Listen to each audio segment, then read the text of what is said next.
ఇచ్చినప్పుడు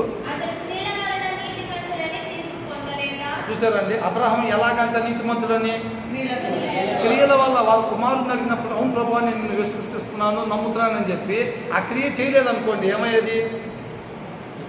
నీతిమంతుడు ఉండేవాడా? ఆ విశ్వాసం అతను కాపాడేదా? అంటే నేనున్నానని నువ్వు నమ్మట్లేదా, విశ్వసించట్లేదా? నమ్ముతున్నాను ప్రభావ విశ్వసిస్తున్నాను అని చెప్పి క్రియ చేయకపోతే, కాబట్టి అబ్రహాం నీతిమంతుడు ఎట్లా అయ్యాడంట?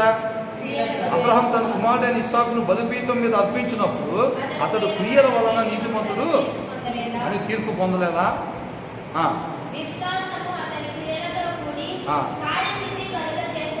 ఏం చేసిందంట?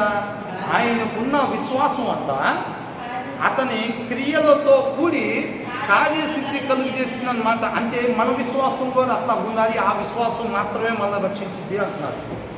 అర్థమవుతుందండి?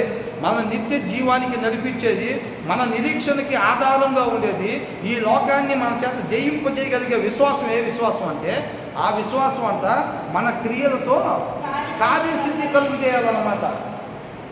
అర్థమవుతుందండి? మన పనులు, మన విశ్వాసం, ఆ రెండు కార్యసిద్ధి కలుగు చేస్తుంది అనమాట ఆ విశ్వాసం.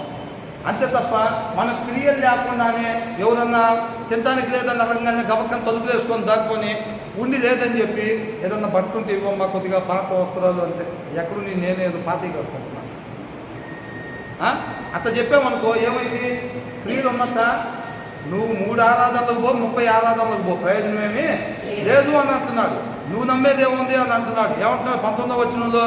దేవుడు ఒక్కడే అని నీవు నమ్ముతున్నావు, అలాగూ నమ్మటం మంచిదే. దెయ్యములను నమ్మి వణుకుతున్నాయి అంటున్నాడు. దెయ్యాలు కూడా అంత నమ్మి వణుకుతున్నాయి. నువ్వు నమ్మేదేముంది? దేవుడు ఉన్నాడని, దేవుడు ఒక్కడే అని చెప్పి అవి కూడా నమ్మి వణుకుతున్నాయి అంట. కాబట్టి నీ దగ్గర నా దగ్గర క్రియలు లేకపోతే, మన విశ్వాసము మన క్రియలతో కార్యసిద్ధి కలుగజేయకపోతే ఆ విశ్వాసం మన నిరీక్షణకు ఆధారంగా ఉండలేదు.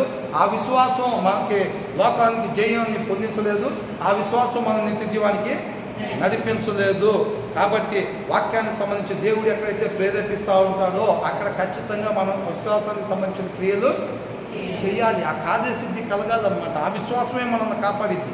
అందుకే అంతేలే కానీ ఉట్టిగా నమ్ముకొని విశ్వసించామని క్రియలేమి లేవు అనుకోండి, అవునా? మనం రక్షింపబడం. ఆ తర్వాత ఏమంటున్నాడు? క్రియలు మూలముగా అతని విశ్వాసము పరిపూర్ణమైనదనియో గ్రహించుచున్నావు కదా. అబ్రహాం విశ్వాసం ఎట్లాగంతా పరిపూర్ణమంట?